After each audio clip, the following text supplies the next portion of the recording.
We welcome back our doctor on call today, Dr. Ryan Stanton, a UK Emergency Department physician, to answer some of the questions that you've been submitting on our website. You can find that under the Doctor on Call tab of the health section of WTVQ.com.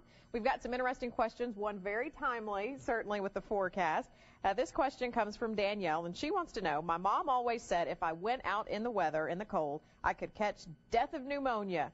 Can you really catch pneumonia or other colds out in the cold weather? Well, if you haven't heard this one, you actually haven't been around cold weather, because everybody has heard this one, and it's mostly not true, almost 100% not true.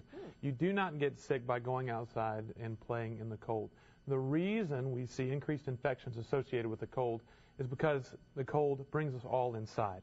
We're in school, we're in daycares, we're at work, but we're all closer together, and that's how we trade off all these illnesses, is by being closer to each other, not by actually going out into the weather. The one caveat I've got to mention is that if you're out in the cold for extreme amounts of time and get very cold, such as hypothermia, that can increase your risk of infection just because it does knock down that immune system a little bit. But for the most part, getting outside is actually healthier than staying inside, trading spit, coughs, handshakes with everybody else. And you were telling us during the commercial break a little bit of an explanation for when your nose runs when you go outside in the cold. That's not because you're getting a cold. No, that's not. No, that's actually your body trying to warm up that air as it goes into your lungs. Your nose is like an air conditioner for the lungs to get at the right temperature and moisture. In the cold weather, your nose, as it gets cold, your nose actually dilates the vessels, and actually because of that is why your nose runs. Never knew, so now you have it. Another question, also very timely because so many folks are trying to quit smoking as a New Year's resolution. Kevin wants to know, do any of the methods really work better than others? What is the biggest factor in quitting for good? Well, we're talking about here the #1 preventable cause of death in the United States. Smoking leads to about everything. If you come into the hospital and you say, why do I have this? I can usually list smoking as one of the contributing factors. There are things that can help. If you stop on your own cold turkey, you really only have about a 7% chance of being successful. Now that's important. 7%, that's better than nothing. But with the replacement therapies for nicotine, you can get up to about 14%.